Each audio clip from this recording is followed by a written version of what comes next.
That's all I can say to this episode, man. Jujutsu Kaisen cooked. Mappa cooked with this episode. I mean, there's like 2 or 3 good spots a lot of anime would stop at. Because like, okay, yeah, they're popping off visually, they're going crazy. And I'm like, there's no way they're going to keep this momentum going for nearly the entire episode. But boy, did they. They just continue. Mechamaru versus Mahito was insane. I walked into this thinking he was gonna die. I was like, just everything about this, man. Even if you somehow defeat Mahito, then you have to deal with Geto. Like, it's not looking good, right? So I figure, if I go in assuming the worst, if I get surprised he gets a W or wins, excellent. But if he crashes and burns, at least I won't be as heartbroken if I had this fool's hope. And you know, multiple points I wrote him off, and then every time he got back up, I'm like, okay, maybe I shouldn't have. And then it's like, oh man, the boy, after getting so annihilated, Mahito can just, my arm's fine. I'll just have a couple day bed rest. It's like, screw you.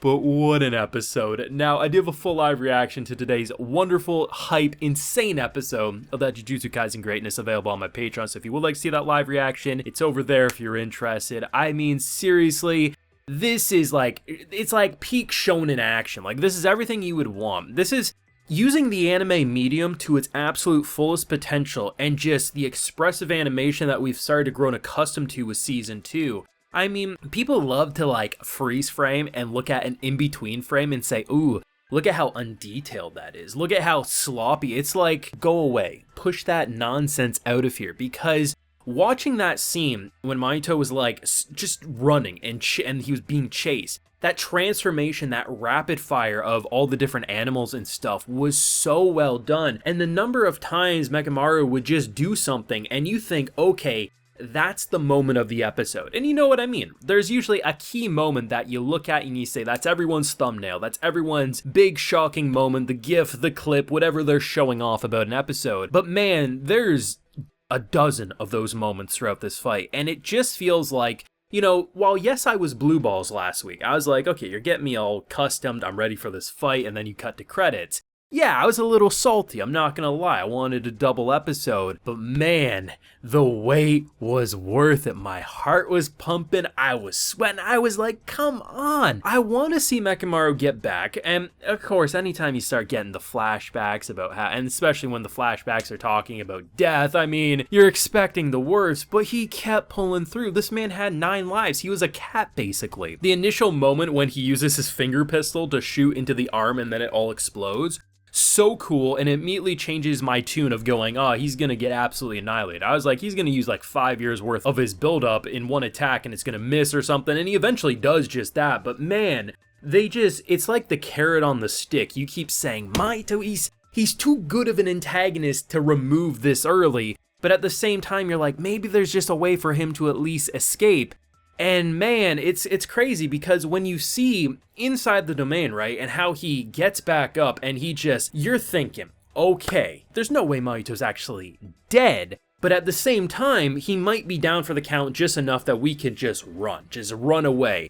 And to his credit, he's like, okay, I still can attack. I still got some years left, and I can take out Geto. And unfortunately, it was all according to plan, just not Mechamaru's plan, and we see the end result. And it's terrifying, because, like I said last week, someone making a deal with the devil in order to get out of that bathtub and have a normal body, but wanting to get back to Gojo and tell them about the Shibuya incident and what's going to be happening. It all makes sense, and I don't think many people would probably do anything different in a lot of situations, right? But man, the animation was clean. It was so expressive. So often you would really feel like these characters were alive. It wasn't just some stiff, static, hand-drawn. No, it's like they were moving, they were reacting. The anger, at times, like you're seeing skin get peeled off faces. It was intense. And every time I thought it was over, like he's down for the count, and then he gets back up. Okay, now they're inside the cockpit and they're chasing each other, and I'm like, oh, they're gonna exchange blows heart for heart. And then he's just like, oh, of course, we're way too early in this arc, man. There's no way Mahito is actually gonna lose. And it's like, it's crazy, because it feels like you have pie on your face, or at least it's how I am, where it's like, I walk in thinking no way in hell Mechamaru wins, but you know, maybe there's a way he escapes, and it's just like, I don't even know how to feel with the end of this. On one hand, the hypest thing I've seen in a hot minute, On the flip side, I'm heartbroken. I'm shattered. And then they set in motion this big old Halloween fiesta. They trap a bunch of ordinary humans. Human tornado goes off. And basically, they're all asking for Gojo because apparently if Gojo comes, maybe we'll all be free. And that's how they end the episode. And it's kind of hype because anytime you see our boy just casually stroll in, he's like, oh, did you call daddy? Daddy's here, so let's solve this issue.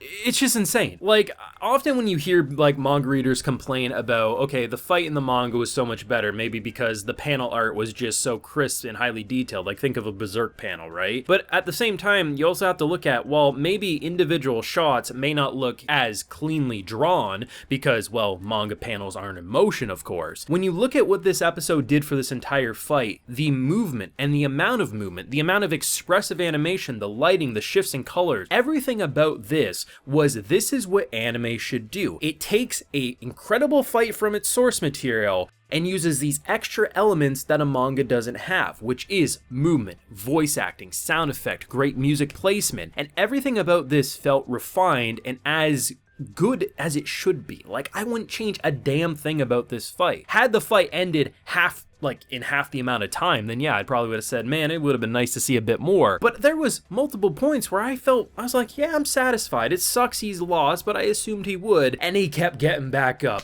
At one point, he's jumping down like he's in a Super Sentai series in his Eva here. Every time he would scream inside his suit, man, it sounded like Eren Yeager from Attack on Titan when he'd be in Titan form just screaming. It felt exactly like it should, and I think you'd be hard-pressed to find someone who deadass could say this episode was trash, unless they're just a hater of the show. Like, maybe there's things they might be disappointed with, that's normal. But I think to truly despise an episode that was this much passion, it was crafted so elegantly, they cooked, and this is what I mean when I said I was okay. Yeah, it sucked we had to wait a few weeks for Jujutsu Kaisen to come back, but these are the moments why I say it's good to have those breaks and why I'd be okay if more anime would do it, because, well, yes, we only had 5 episodes before it went on break. This arc was going to be insane. I knew nothing about it other than it was one of the fan favorite arcs, but you knew it was going to pop off visually, and by letting them cook, we got to have an episode like this, and most likely we'll get to have more episodes like this in the future because it wasn't as rushed as you typically see with anime production, especially an action-heavy series. Now, of course, that's just my excitement and hype. Let me know how you thought about this episode, whether if you're a manga reader, anime original, let me know down below. Leave a like if you enjoyed, subscribe if you're new around here. Of course, ring that bell so you can get notified when I upload more Jujutsu Kaisen to the channel. And like I mentioned, we do have a full live reaction to today's hype episode available on my Patreon, and hey, while you're there, you also get a video shout-out. So today we have Demon69C,